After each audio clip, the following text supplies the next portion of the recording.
Hello, my dear friends and colleagues. Today I am back with a new topic, that is gestational trophoblastic diseases. Gestational trophoblastic diseases is a spectrum of disorders related to pregnancy and because of placental proliferation. So it includes benign condition, that is hydatidiform mole, which includes complete mole and partial mole, and malignant conditions like invasive mole, choriocarcinoma, placental site trophoblastic tumor, epithelioid trophoblastic tumor. So how are we going to distinguish between complete mole and partial mole, which we encounter in our day-to-day practice? So complete mole, it is basically androgenic. In this there is no maternal contribution to the genetic material. The karyotype, that is 46XX. So how come this karyotype is 46XX? Because there is no maternal contribution. In this the ovum is empty and it is fertilized by a single sperm, and it undergoes duplication in 70 to 80% of cases, and in 10% of cases there is dispermic fertilization. This happens in 1 in 1000 pregnancies. In this condition there is no fetal tissue, there are no red blood cells, and the complete uterine cavity is filled with the diffuse placental tissue which is showing villus hyperplasia and cystic changes. There is no contribution from the maternal genetic material, so there is no expression of P57 in immunohistochemistry. As compared to this, in partial mole, the karyotype is 69, that is triploid. In this there is one haploid set of chromosome coming from the mother and two haploid sets of chromosomes coming from the father. So the karyotype is 69XXX or 69XXY or 69XYY. The incidence is 1 in 3000 pregnancies. In this there is a fetal tissue present, fetal RBC present, and the part of the placenta is converted into cystic and villus hyperplasia is there. The P57 expression is present in this. This is how we will distinguish between partial and complete mole.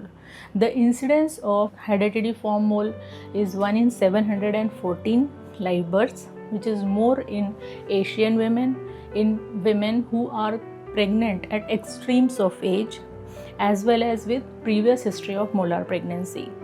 The risk of molar pregnancy recurrence after one mole is 2%, which is quite less. That means 98% will have a normal pregnancy. But the risk of molar pregnancy after two molar pregnancy events is around 20%. So there is an exponential high rise. So what are the symptoms? Let us discuss that. Most common is the vaginal bleeding, which is irregular vaginal bleeding in a woman with a positive pregnancy test and a sonographic appearance of the snowstorm appearance, that is the uterus filled with the vesicles or the grape-like structures.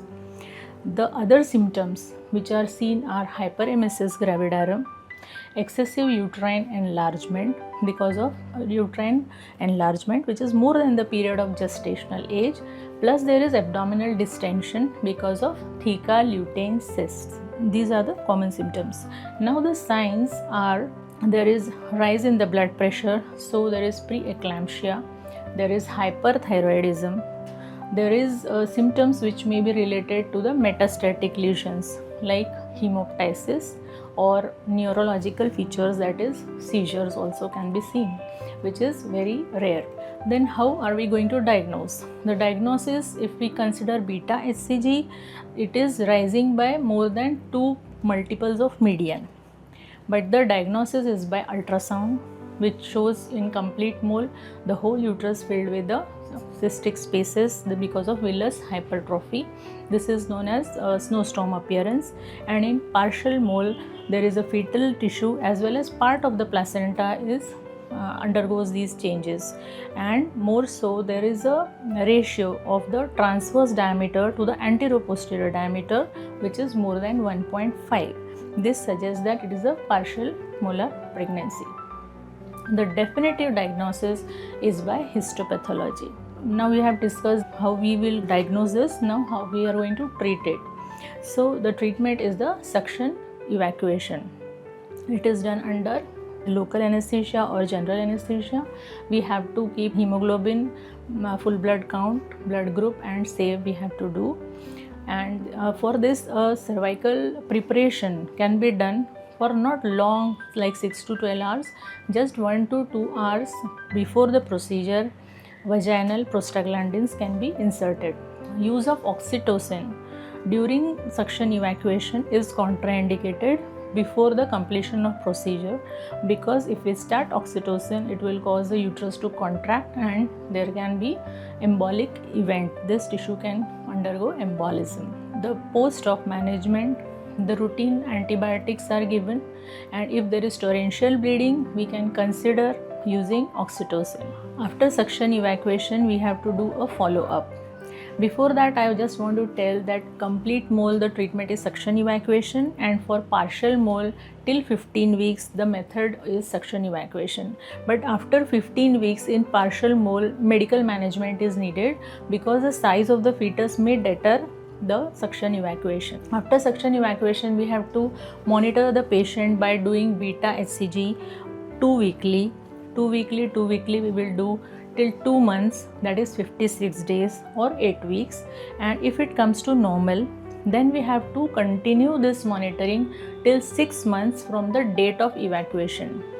In case if the beta HCG does not come back to normal after 56 days or 8 weeks or 2 months, then we have to continue monitoring with beta HCG for 6 months from the date of normalization of beta HCG. In cases of partial mole, just 2 samples of beta HCG 4 weeks apart. If they are negative, then that is the complete follow-up for partial moles.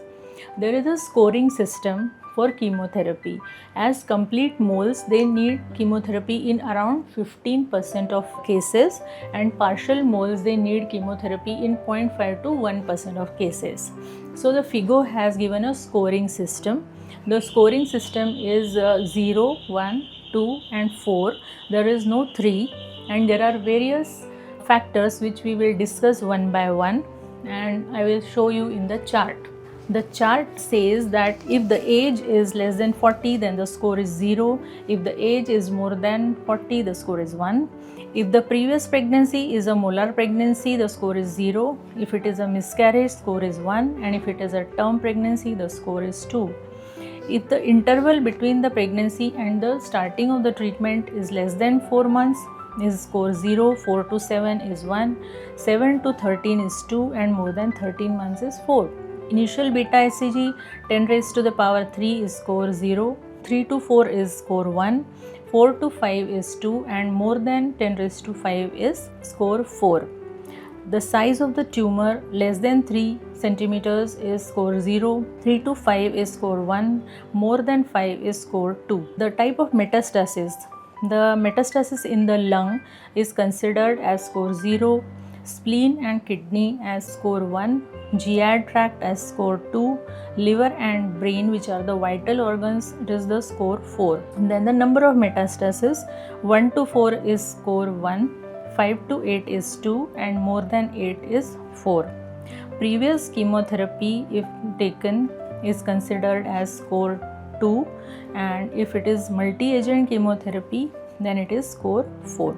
If it is a low risk, that is less than 6, then we have to give injection methotrexate plus folinic acid rescue alternate days with a 5-day off, and again the same cycle, and the success rate is 100%. But if the score is more than 7, we have to give Imaco regime, that is 95% success. The long-term effects of chemotherapy are early menopause, which is 1 year advanced if a single agent chemotherapy is used, and 3-year advanced if it is multi-agent chemotherapy. The lady has to be advised that any form of contraception she can use, but the safest are the barrier methods of contraception. If she is using COC pills, she can use the COC pills, but it can interfere with the monitoring of the beta HCG. Intrauterine device copper T is contraindicated, that is UKMEC criteria 4, and she is advised that in future there are high chances of having a normal pregnancy, but with the multi-agent chemotherapy there is a risk of infertility, and secondary cancers can happen in rare cases. If this information is useful to you, don't forget to hit the like button and subscribe my channel and share with your friends and relatives. Thank you.